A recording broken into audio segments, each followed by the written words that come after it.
We often think of charisma, that presence, as some kind of rare, magical gift that only a few people are born with. But what if I told you it's not magic at all? What if it's actually a biological signaling system, one that's been hardwired into our brains for thousands of years? Well, today, we're going to decode that system. You know that feeling, right? Someone walks into a party or a meeting, and without even saying a word, the whole vibe just changes. All of a sudden, everyone's attention just kind of gravitates towards them. It's a gut feeling we all get. But what is actually happening there on a primal level? See, that's the secret. This isn't about luck or some unknowable mystery. It's all about a set of primal triggers that we are constantly sending and receiving, whether we realize it or not. And you know what the best part is? Once you understand what these triggers are, you can learn to master your own presence and influence pretty much any room you walk into. So where do we even begin? Well, we have to start with the fundamental framework that really governs all human social hierarchies. As it turns out, there are really only two ways people gain social influence. And this lays it out perfectly.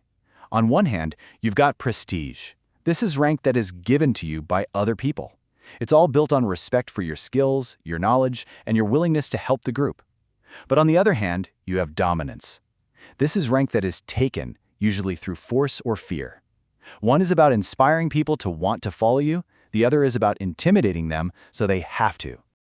Now, dominance can definitely get you a quick result, no doubt, but it's so unstable. Prestige? Well, prestige is the long game, because when people follow you out of genuine respect, they build a foundation of trust. They start to see you as a leader, not as a threat. And that is where real, lasting influence actually comes from.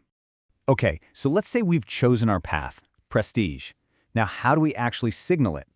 Well, the answer starts with our physical presence. Because believe me, your body is communicating long before you ever open your mouth. What's so fascinating here is just how specific these biological cues are. I mean, look at this.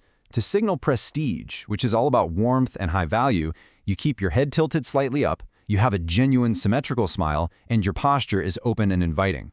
But in a conflict situation, the dominant signal is the total opposite. Head tilted down, no smile, taking up as much space as you possibly can. Just knowing how to calibrate these tiny signals is basically a social superpower. And hey, it's not just your body, it's your voice too. Studies show that we're biologically wired to see deeper voices as more confident and capable. But you don't need to fake some deep voice, just focus on speaking from your chest. Another big one, slowing down your pace of speech.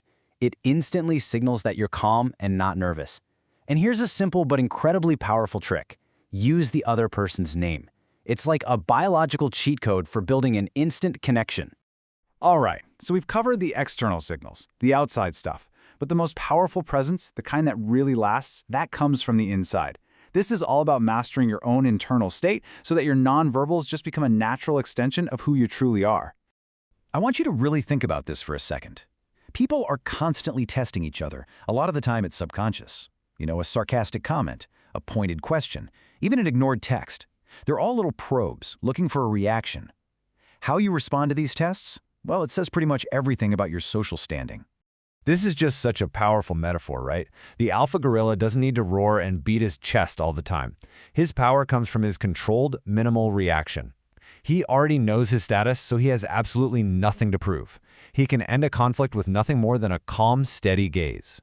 So, this brings us to a crucial technique, the non-reaction. See, when someone tests you, they're expecting a certain response. When you get defensive or anxious, you give them exactly what they want. And in that moment, you give them social control. But by choosing not to react, by staying grounded, you completely break the script. Their leverage just vanishes into thin air, and you instantly appear unshakable. And that leads us to another incredibly powerful tool for controlling your reactions and projecting authority. And believe it or not, it all comes down to the number 3. It's called the power pause, and it is so simple. The next time someone asks you an important question, I want you to resist that urge to just blurt out an answer immediately. Instead, just listen. Pause for a moment. Count to 3 in your head. Then deliver your response. It feels almost too simple, but the effect is absolutely profound. So why does this work so well? Well, that little bit of silence, it signals to the other person that you're actually giving their question genuine thought. It creates what psychologists call cognitive processing time, which basically makes whatever you say next feel more credible, more thoughtful, more authoritative. Your words just land with so much more weight. All right, now for a final and maybe most advanced inner state technique. And I'll be honest, this one might seem a little counterintuitive in a talk about social influence, but it is absolutely essential. See, true presence isn't about being the center of attention. It's about being centered in yourself. Think about it. When you aren't desperately scanning the room looking for approval, when you don't need that external validation to feel secure, you send an incredibly powerful signal. It says, I am self-sufficient. And that kind of self-containment is so rare, it's magnetic. You end up becoming the most interesting person in the room precisely because you aren't trying to be. So, let's bring all this home. We've gone from the two basic paths of influence all the way to the subtle signals of your body, your voice, and even your own inner state. Now it's time to actually put it into practice. But first, a really critical reminder. This is not about learning some tricks to go out and manipulate people. It's about developing awareness of yourself and of the unspoken social dynamics that are always happening around you. It's about authentic self-mastery, not pretending to be someone you're not. So here is your challenge. It's super simple. The very next conversation you have, when you get asked a question, I want you to try the power pause. That's it. Just silently count to 3 before you speak, and then pay close attention to how it changes the dynamic. Notice how the other person leans in a little, waiting for your thoughtful response. Ultimately, mastering your presence is about understanding that you don't need anyone's permission to own your space. So I'll leave you with the same question we started with.